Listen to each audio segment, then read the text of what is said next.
విశాఖ జిల్లా Anakapalli sessions court తీర్పు ఇప్పుడు సంచలనంగా మారింది. మాజీ ఎమ్మెల్యే చెంగల వెంకట్రావు సహా 21 మందికి జీవిత ఖైదు విధించింది. 2007లో నక్కపల్లి మండలం బంగారమ్మపేట గ్రామంలో జరిగిన ఘర్షణలో ఓ మత్స్యకారుడు మరణించాడు. 10 ఏళ్ల పాటు వాదోపవాదాలు జరిగిన ఈ కేసులో నిందితులకు యావజ్జీవ శిక్షను విధించింది. జిల్లా నక్కపల్లి మండలం బంగారమ్మపేటలో బీచ్లో సముద్రంలోని ఇసుకను తవ్వి మినరల్స్ ను వేరు చేసే పరిశ్రమ రాకను స్థానిక మత్స్యకారులు వ్యతిరేకించారు.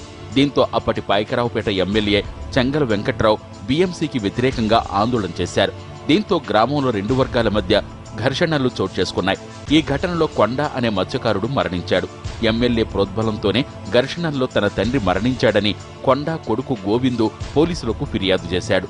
10 ఏళ్ల కిందటి ఈ కేసులో పూర్తి వాదనలు ముగిసిన తర్వాత మాజీ ఎమ్మెల్యే చెంగల వెంకట్రావుతో పాటు 21 మందికి జీవిత ఖైదీ శిక్షను ఖరారు చేసింది స్థానిక కోర్టు.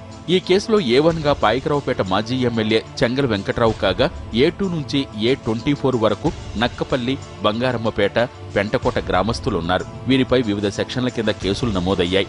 ఈ కేసుపై వాదనలు జరుగుతున్న సమయంలోనే కొవిరి అప్పలరాజు, దేవుడు, అడ్డూరి బాబురావులు మరణించారు. దీంతో మిగిలిన 21 మందికి శిక్షలు ఖరారయ్యాయి. వీరిలో 5 మహిళలున్నారు. కోర్టు తీర్పు టీడీపీ శ్రేణులకు షాకు గురిచేసింది.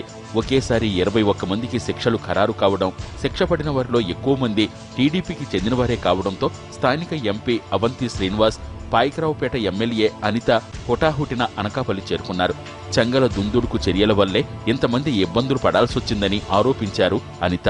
చెంగల వెంకట్రావు గారు పార్టీని విడిపోయి వెళ్ళిపోయినప్పుడు ఆయన ఒకలే వెళ్ళారు. వెనకాతల ఎంతమంది కార్యకర్తలు కూడా వెళ్ళలేదు. కానీ అప్పుడు చేసిన పొరపాటుకి ఇప్పటికి శిక్ష అనుభవించడం అన్నది, అతనితో పాటు ఉన్న మా కార్యకర్తలు కూడా వెళ్ళిపోవడం, మా నాయకులు కూడా వెళ్ళిపోవడం అన్నది నిజంగా మేము చాలా బాధపడుతున్నాం. దీనికి హైకోర్టుకి అప్పీల్కి వెళ్తున్నామండి. ఎట్టి పరిస్థితుల్లోనే వాళ్ళకి న్యాయం జరిగే వరకు మేము పోరాడతాం. అయితే న్యాయ వ్యవస్థపై తమకు నమ్మకం ఉందని పైకోర్టుకు అప్పీల్కు వెళతామన్నారు చెంగల వెంకట్రావు. న్యాయ వ్యవస్థ మీద గౌరవం ఉంది నాకు. మీరు అప్పీల్కి వెళ్తారా? మళ్ళీ అప్పీల్కి వెళ్తున్నాం. న్యాయం జరుగుతుందని నేను ఆశిస్తాను. హైకోర్టుకి వెళ్తారా? వెళ్తున్నాం. ఎప్పుడు ఇప్పటికే స్టార్ట్ చేస్తారా? ఇంకా లేదు. ఇప్పుడే కాపీ వచ్చింది. హైకోర్టులో ఫైల్ చేస్తాం. మరోవైపు తాజా తీర్పుతో తమకు పూర్తి న్యాయం జరిగిందన్నారు బాధిత కుటుంబ సభ్యులు.